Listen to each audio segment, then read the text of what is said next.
किताब में देख रहे थे कि आचार्य भगवान सिंहासन की बात कर रहे थे। किसकी कर रहे थे? सिंहासन,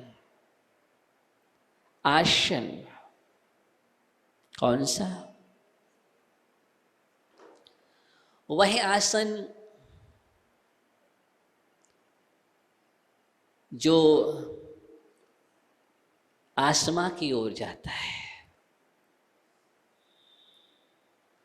वह आसन जो आसमां की ओर जाता है, वह आसन नहीं जो खात्मा की ओर जाता हो। हम जिस आसन के पीछे दौड़ते हैं वो आसमां की ओर नहीं जाता है। वो आसन क्षणिक है, अस्थायी है, विनाशिक है और वियोगजन्य है। इसलिए दुखद है, कष्टप्रद है। आज मुझे कुर्सी मिल गई, कल नहीं मिली, तकलीफ होगी, होगी कि नहीं? इसलिए अच्छा है आलती पालती मान करके बैठना। वो व्यवस्था हर जगह रहती है। क्या रहती है? हर जगह व्यवस्था रहती है, आराम से बैठो, उसमें आनंद भी आता है। इसलिए ध्यान करने की प्रक्रिया भी यही है। कुर्सियों पर बैठ कर के ध्यान नहीं होता है, आसनों पर बैठ कर के ध्यान नहीं होता है। आप लोग अपने ऊपर मत लेना, मैं एक तत्व की बात कर रहा हूँ कि आसनों पर बैठ कर के ध्यान नहीं होता है ज्ञानियों, पद प्रतिष्ठाओं पर बैठ कर के भी ध्यान नहीं होता है। हम जिसमें दौड़ लगा रहे हैं, जहाँ जहाँ भाग रहे हैं, जिसके हम चक्कर लगा रहे हैं और जिसमें गुमान कर रहे हैं, अभिमान कर रहे हैं, जो हम अपने पर्याय को खो रहे हैं, अपनी मार्दव वृत्ति को खोते चले जा रहे हैं, अपने स्वभाव में कठोरता चली आ रही है, उसका कारण यही तो है। हम जब तक अहंकार के आसन पर विराजमान रहेंगे तब तक सिंहासन रूपी प्रातिहार पर विराजमान नहीं हो सकते हो। जब तक अहंकार के आसन पर रहोगे तब तक तुम अष्ट प्रातिहार रूपी सिंहासन पर विराजमान नहीं हो सकते हो। और तो और क्या, अपने स्वयं के आसन पर विराजमान नहीं हो सकते हो। इस बात का ध्यान रखना। इसलिए यहाँ पर अहंकार से आसन नहीं मिलता, अहंकार से नहीं, अरहंकार से मिलता है। किससे मिलता है? अरहंकार से। अहम से हट कर के अरहम में जाना पड़ता है, अहम की कार को छोड़ करके अरहम में आना पड़ता है। और अरहम की अवस्था को पाने के लिए अहंकार का विसर्जन करना अनिवार्य है। एक एक प्रातिहार हमें शिक्षा दे रहे हैं। एक एक प्रातिहार के अंदर रहस्य भरा हुआ है। वही बात मुझे समझने की जरूरत है ज्ञानियों। सिंहासन प्रातिहार संदेश दे रहा था कि देखो, जितना तुम दुनिया के आसनों को छोड़ करके भागोगे और अपने आप में अधिष्ठित होगे तो ये स्वर्ण सिंहासन प्रातिहार के रूप में मिलेगा, फिर भी तुम उससे अलिप्त रहोगे। क्या रहो? फिर भी तीर्थंकर परमात्मा सिंहासन होने के बाद भी, स्वर्ण सिंहासन के होने के बाद भी कभी सिंहासन पर नहीं बैठते। 4 अंगुल अधर है, अधर है, क्योंकि वैभव के स्पर्श ही नहीं करते हैं। वैभव भागता है उनके चरण छूने के लिए,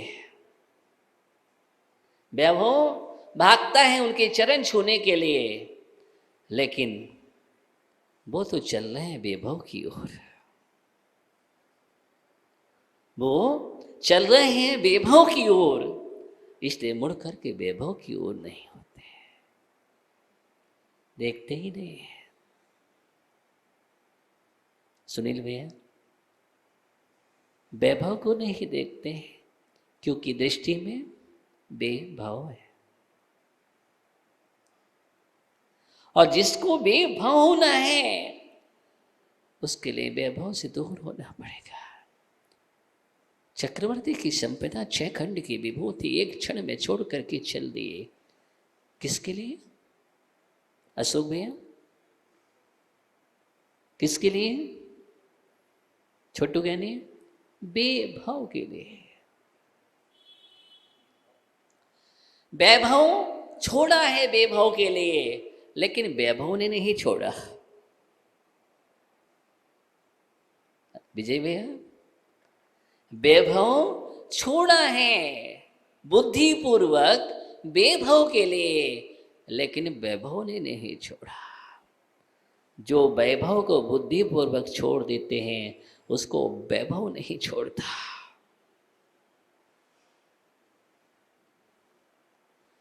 और जो वैभव के पीछे भागते हैं उसको वैभव छोड़ देता है।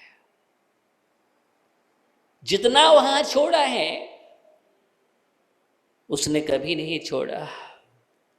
यहां छोड़कर के दीक्षा ली, वहां पंचाश्चर्य हो गए। क्या हो गए? पंचाश्चर्य हो गए। आहार हुआ, आहार के बाद पंचाश्चर्य हो गए। उन्होंने कहा अब मैं आहार ही नहीं करूंगा, ध्यान में डूब गए, केवल ज्ञान हो गया और वैभव ने विस्तार कर लिया। किसने? वैभव ने और विस्तार कर लिया।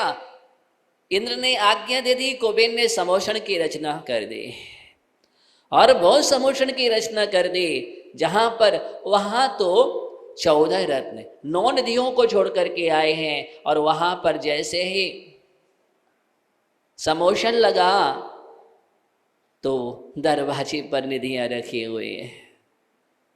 एक नहीं 108 निधियां रखी हुआ है। 9 निधि की बात कर रहे थे। इतना वैभव कि वो कुबेर ने इंद्र नीलमणि की शिला पर ही रत्नों का वो ऐसा दिव्य स्वर्णमयी ऐसा समोषण रच दिया, ऐसा समोषण जिसमें मणियां लगी हुई हैं जो बहुमूल्य होती हैं और जो अनमोल होती हैं। उन मणियों से, रत्नों से समोषण की रचना होती है। कहाँ छोड़ा वैभव ने? छोड़ा नहीं, छोड़ा वैभव ने। हे प्रभु, सिंहासन पर बैठे।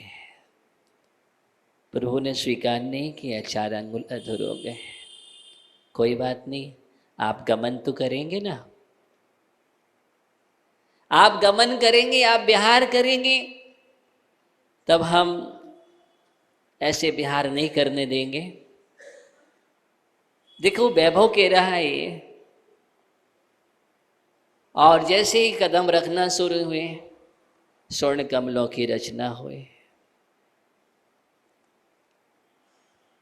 लेकिन ध्यान रखना, स्वर्ण कमलों की रचना तो हुई है, लेकिन फिर भी उससे भी अधर है। उस पर उनके पग नहीं है, चरण नहीं है।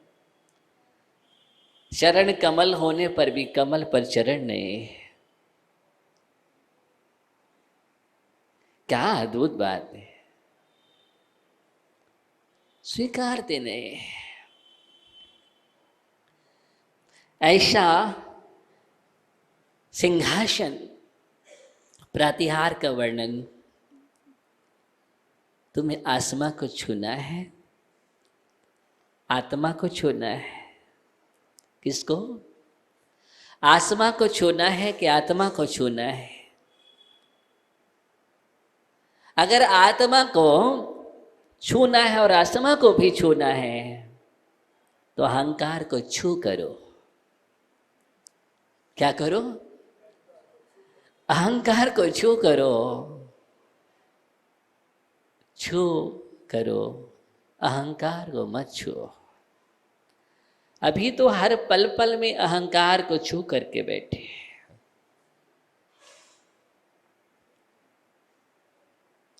देखो ना मेरे अंदर कितना भरा हुआ है। इतना भरा हुआ है, लबालब अहंकार भरा हुआ है कि पल पल में अहंकार टबक जाता है, आपका रिसने लगता है। आपके एक परिवर्तन, थोड़ा सा अंतर डाल दिया जाए, अभी आपका एक शब्द बोल दिया जाए, देखो फिर अहंकार कैसे टपकता है। धर्मचंद जी एकदम, ओहो मेरी अवज्ञा कर दी, मेरा अपमान कर दिया, क्या समझते हैं पदमचंद जी, क्या समझते हैं? ये क्या समझते शब्द एक बहुत जटिल अहंकार है। संतलाल जी क्या समझते हैं, ये अहंकार बहुत जटिल है। हर पल में क्या समझ रखा है तुमने मुझे, आखिर समझते तुम क्या हो मुझे? मैं देखता हूं तुम कैसे करते हो, कैसे होता है काम। तुम मेरे बिना करके तो देखो, मेरे बिना करके तो देखो, एक कदम बढ़ के दिखाओ, मैं तुम्हें देख लूंगा।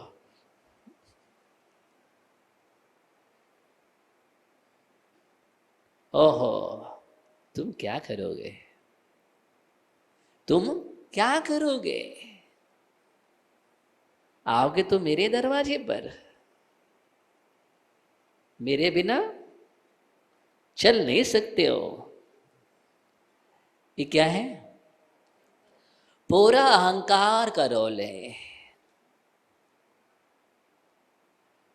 मैं इसलिए नहीं जाता कि वहां पर मेरे को कोई पूछता ही नहीं है,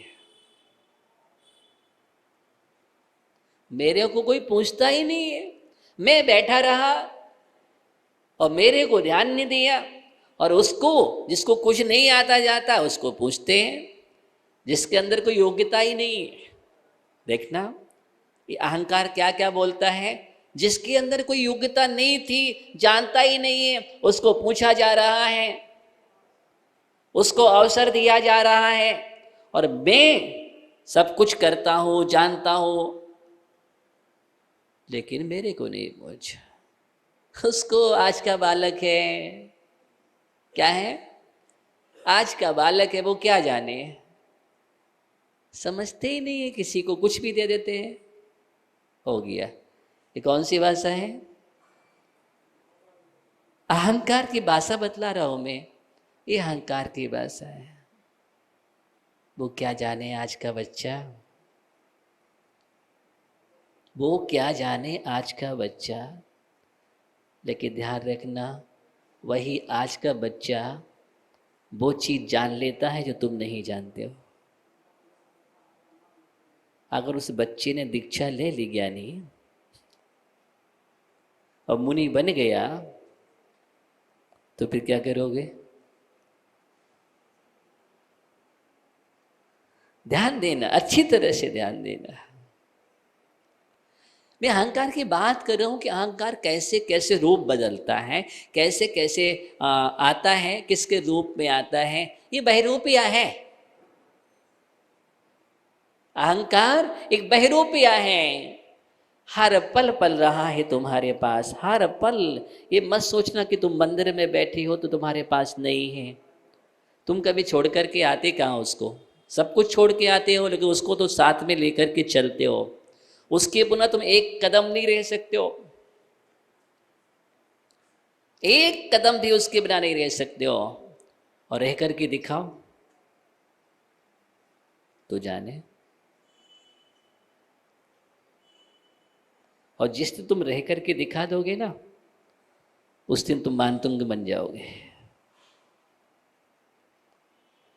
मान तुंग होकर के ये मान पर नहीं थे वो, समझ रहे? मान तुंग होकर के भी मान के शिखर पर नहीं थे, मान तुंग होकर के भी भक्ति के शिखर पर। किस पर? भक्ति के शिखर पर थे।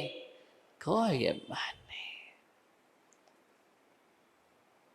आप थोड़ा सा अभ्यास तो करो। किसका?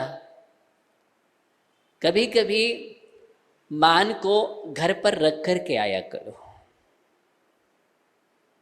कोई बात नहीं, बाहर ही छोड़ दिया करो, निश्चय ही बोलते हैं जब। इतने समय के लिए वहां भी रख दिया करो। किसको? मान को। गुरुओं के पास जाओ तो रख करके जाओ, प्रभु के पास जाओ रख करके जाओ, तो समझ लेना वो गुरु और प्रभु हमें मिल जाएंगे। अन्यथा उसको लेकर के जाओगे, आज तक मानी को गुरु नहीं मिले, आज तक मानी को गुरु नहीं मिले, प्रभु नहीं मिले। ध्यान रखना, इंद्रभूति गौतम भी पहुंचे, मान को बाहर छोड़ करके अंदर प्रवेश किए। मान को लेकर के नहीं, मान स्तंभ को देखते ही वहीं रख दिया। कहाँ रख दिया? मान स्तंभ को देख करके वहीं रख दिया। और गौतम स्वामी आगे बढ़ गए तो गौतम गड़धर हो गए। क्या हो गए? गौतम गड़धर हो गए। तभी भगवान से मिल सके। भगवान से मिलने के लिए, गुरुओं से मिलने के लिए मान को छोड़ करके चलो, मान को लेकर के चलोगे तो कभी भी तुम्हें कुछ भी नहीं। अगर कोई शिष्य अपने मान को लेकर के जाए तो शिष्य कभी शिष्य नहीं बन सकता, शिष्य कभी शिष्ट नहीं हो सकता, और शिष्ट कभी विशिष्ट नहीं हो सकता। अगर शिष्य को शिष्ट, विशिष्ट, प्रतिष्ठित बनना है तो अपने मान को छोड़ करके गुरु के पास जाना चाहिए। तुम भी ज्ञान लेकर के पहुंच जाओगे और गुरु को ही ज्ञान देने लग जाओगे तो ज्ञानी कैसे बनोगे?